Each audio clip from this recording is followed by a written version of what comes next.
नमस्कार, बहुत बहुत स्वागत है आपका। कल हमने आपको एक रिपोर्ट दिखाई थी। इस रिपोर्ट में हमने बात की थी कि किस तरह से जो है वो डेविड मलान एक ऑप्शन हो सकते हैं in the absence of Suresh Raina, कि वो आए और टीम की वो जो एक फिलर क्रिएट हो गया अपूर्व, उसको कहीं ना कहीं फिल करने की कोशिश करें। लेकिन अब सीएसके की तरफ से ऑफिशियली ये बयान आ गया है कि डेविड मलान नहीं जा रहे हैं यूएई, वो चेन्नई के साथ नहीं जुड़ रहे हैं। और हमने कल भी आपको बताया था कि बिग बैश के साथ भी उनकी बातचीत चल रही है और पूरी तरह से आश्वस्त अभी न चेन्नई है न उधर से मैनेजमेंट है कि क्या वो आएंगे या नहीं आएंगे। तो ये चेन्नई के फैंस के लिए जानना बहुत ज़्यादा ज़रूरी हो जाता है। हालांकि अब मैं इसे कोई बुरी खबर नहीं कहूँगा चेन्नई के फैंस के लिए, क्योंकि एक्सपेक्टेड भी नहीं था।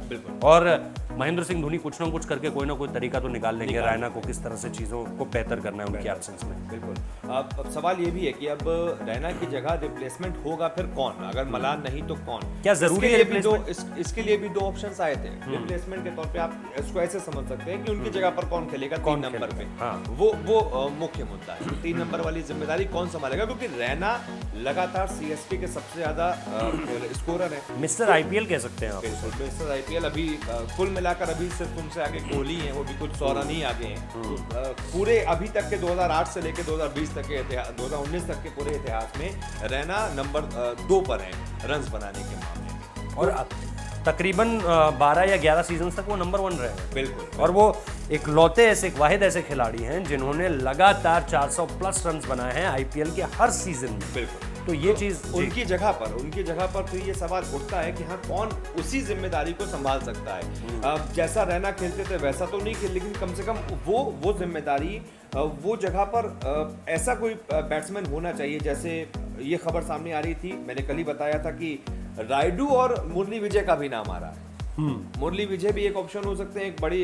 हालांकि मुरली विजय एक सलामी बल्लेबाज है, लेकिन आप उसमें देख लीजिए कि अगर 3 नंबर पर वो आते हैं तो क्या वही जिम्मेदारी जैसे रैना खेलते थे क्या वो निभा सकते हैं? ये क्योंकि हम देखना पड़ेगा ना, जब मलान नहीं आ रहे हैं तो हमें बाकी खिलाड़ियों पर देखना पड़ेगा कि ऑप्शंस क्या है। रायडू को लेकर भी बातचीत बहुत चल रही है। बिल्कुल, रायडू को लेकर भी बातचीत चल रही है और ऐसा हो सकता है कि रायडू को ये जिम्मेदारी दे दी जाए, क्योंकि हाँ, रायडू रिलायबल हो सकते हैं। रैना की जगह रैना जितने रन बनाते थे, रायडू के ऊपर हम उम्मीद कर सकते हैं। लेकिन रायडू के पास क्या वो एक्सप्लोसिव गेम है कि कभी भी कोई भी गियर बदल ले? वो रैना में था।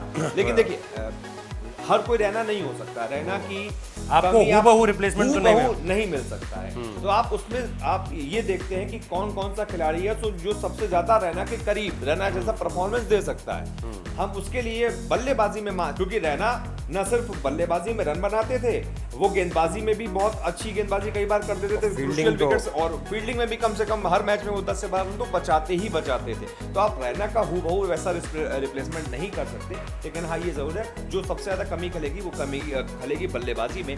वहां पर वो 3 नंबर पर कौन हो सकता है, ये बड़ा सवाल है। इसीलिए हम बता रहे हैं कि ऑप्शंस कई सारे नाम सामने आ रहे हैं। डिसाइड आखिर में धोनी और फ्लेमिंग को ही करना है।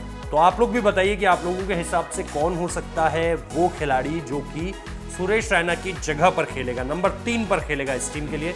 इस वीडियो को देखने के लिए बहुत बहुत शुक्रिया। लाइक कीजिए, शेयर कीजिए और सब्सक्राइब करना मत भूलिए हमारे चैनल को। बहुत बहुत शुक्रिया।